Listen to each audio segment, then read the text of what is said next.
पानीपत में आज स्थानीय कांग्रेस भवन में गणतंत्र दिवस बड़े हर्षोल्लास के साथ मनाया गया। कार्यक्रम की अध्यक्षता वीरेंद्र बुल्ले शाह ने की।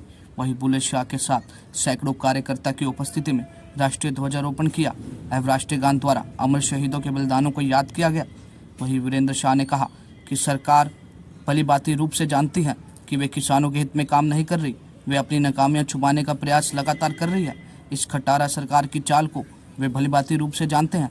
वहीं वीरेंद्र शाह ने कहा कि 2024 में हरियाणा में कांग्रेस की सरकार बनते ही वे अपनी पहली कलम से ओल्ड पेंशन स्कीम, किसानों की आय में वृद्धि, जिन गरीब लोगों के राशन कार्ड कटे हैं उन सभी को उनका हक दिलाने का काम करेंगे। सुनिए और उन्होंने क्या कहा। भारत माता की वंदे मातरम, वंदे मातरम, भारत माता की जन गण मंगलदायक जय हे भारत भाग्य विधाता जय हे जय हे जय हे।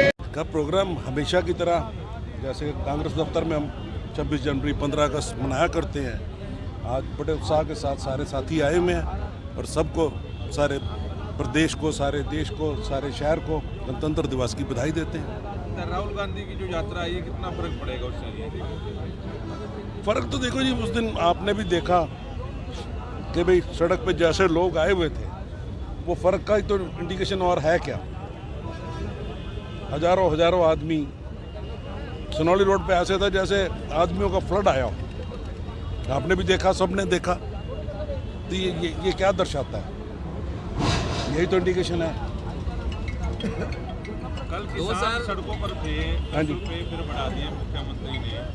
किसान कल सड़कों पर आप लोगों ने देखा जी जी जी, इसके बारे में क्या कहना है जी? ये मजाक कर रहे हैं किसान के साथ। 10 रुपये रेट बढ़ाया है, 10 रुपये कुंटल। जबकि कांग्रेस राज में, जब कांग्रेस सत्ता में आई थी 2005 में 117 रुपये रेट था गन्ने का, जो 170% की इंक्रीमेंट के साथ जब सत्ता से हम गए 2014 में, तो 170% की इंक्रीमेंट थी। जैसे जैसे महंगाई बढ़ती है, जैसे जैसे उनकी कास्ट भी तो बढ़ती है खेती की। जब 2005 का तेल का रेट देख लो, आज का देख लो, 14 का देख लो, खेती की लागत बढ़ी है। किसान को देना चाहिए, क्यों नहीं देते ये?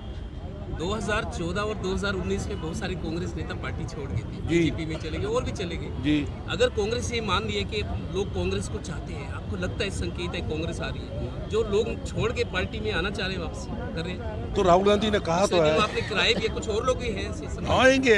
अभी तो भैया हम कुछ कर नहीं रहे, जो स्वयं आ रहे हैं, नहीं तो जाके भी ले आएंगे हम तो। भैया हमें जो राहुल गांधी ने संदेश दिया है कि जोड़ना है, नफरत को छोड़ना है, तो हम जाके भी ले आएंगे उनको। शादी निगम की इलेक्शन की तैयारी हो रही है थोड़ी बहुत जी। सुना है कि मेयर का इलेक्शन जो है सिंबल पे लड़ेंगे। सिंबल, सारा चुनाव ही सिंबल पे होगा। मेरे ख्याल तो एमसीज का भी चुनाव सिंबल पे होगा। अगर मेयर का सिंबल पे होगा तो एमसीओ का भी सिंबल पे होगा। हमने तो मीटिंग में ये बात कही थी कि भी सारे सिंबल पे कराओ। कुछ लोग आपत्ति कर रहे हैं कि पहले मेयर की सीट बैकवर्ड गई, फिर बैकवर्ड महिला गई, अब SC ST गई, तो इस पे आपत्ति कर रहे हैं कुछ लोग। इसको कोई रिव्यू कर सकते हो आप, या कोई तरीका निकालेंगे? हमारा कोई ताल्लुक नहीं इस बात से। हाँ। सरकार ने ड्रॉ निकाला है, अब ड्रॉ निकला है SC का, और आज तक उसकी नोटिफिकेशन नहीं हुई। 6-8 महीने हो गए। वो तो सरकार क्या करती है वो तो समय आके बताएगा। तो आपको लगता है बदलाव भी हो सकते हैं अगर नोटिफिकेशन नहीं हुआ तो? मैं इसके बारे में कुछ नहीं कह सकता, पता नहीं। नोटिफिकेशन ना होना इटसेल्फ इंडिकेशन। हाँ, चुनाव से मतलब दूसरों को अंधेरे में रखना चाहते हैं, आप तैयारी ना करो, हम कर लें। जी। क्या कार्यक्रम? आज मैं आप सबको और पूरे शहर और प्रदेशवासियों को, देशवासियों को गणतंत्र दिवस की बहुत बहुत शुभकामनाएं देता हूँ, बहुत बहुत बधाई देता हूँ। लोकल नेताओं पर भी कुछ कहना चाहिए? आप पूछो, मैं बता देता हूँ। जैसे कल किसानों का प्रदर्शन जी, प्रदर्शन होते तो 10 रुपये बढ़ा दिए जी, तो वो किसान ये कह रहे हैं कि उनके मुंह में जीरा वाली बात है। बिल्कुल ठीक बात है। सड़कों पर, व्यापारी सड़कों पर। आप एक भी कर्मचारी बताओ मेरे को सरकार का जो आज सड़क पे नहीं है, ये पिछले 8 साल से हर एक वर्ग महंगाई, बेरोजगारी, भ्रष्टाचारी से त्रस्त है। चाहे सरपंच हैं, चाहे इनके शहर के मुखिया हैं, चाहे कोई कमेटी का कर्मचारी है, चाहे वकील हैं, चाहे किसान हैं, चाहे दुकानदार हैं, हर वर्ग आज शहर का, इस देश का सड़क पे बैठा है, इनके खिलाफ प्रदर्शन कर रहा है। और अफसोस की बात तो ये है कि इनके कान पे जूं तक नहीं रौंद रही। ये मैं आपके माध्यम से इन सब त्रस्त लोगों, इस प्रदेश की सरकार से सताए हुए लोगों को आश्वासन दिलाता हूँ, 2024 में जैसे ही कांग्रेस सरकार आएगी, पहली कलम से इन लोगों के सारे मुआवजे वापस दिए जाएंगे और जो जो इनको तकलीफ है उनका हल करके देंगे।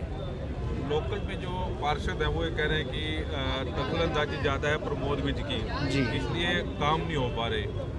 बड़े अफसोस की बात है, हमारे परिवार ने भी 6 बार विधायक बने, आज तक कमेटी की सीढ़ी नहीं चढ़े और एक भी पार्षद ऐसा नहीं जो ये कहता हो कि शाह परिवार की दखलंदाजी की वजह से काम नहीं हुआ। जब तक हम थे, जब तक बुल्ले शाह जी ने शहर की सरकार संभाल रखी थी, आज तक हमारे ऊपर तो कोई लांछन नहीं लगा। बड़े अफसोस की बात है। और अगर ऐसा है तो उन लोगों को अपना चिंतन करना चाहिए, चिंतन मंथन करना चाहिए। लोगों पे उंगलियां उठाने से बेटर है कि आप अपने आप को देखो कि आज आप कर क्या रहे हो। ये वही तो पार्षद हैं जो कमेटी के हाउस के अंदर बिल लाया करते थे कि देखो जी ये दलाल हैं, आज ये सारे ब्रेक हो गए। ये तो जिस दिन हिस्सा पहुंच जाएगा इन लोगों को, ये फिर शांत हो जाएंगे। कांग्रेस कहाँ खड़ी है आज इन्हें? आपके सामने खड़ी है, मजबूती से खड़ी है और इस शहर को एक ही आदमी बचा सकता है, बुल्ले शाह। आज आप देखो दिन बर दिन हमारा कुनबा बढ़ता जा रहा है। पानीपत शहर के अंदर जिस तरीके से शाह परिवार का कुनबा बढ़ता जा रहा है, कांग्रेस परिवार का कुनबा बढ़ता जा रहा है, इसका ये 2024 के आने वाले लहर है। तो 2014 में मोदी लहर आई थी, 2024 में बुल्ले शाह की लहर आई।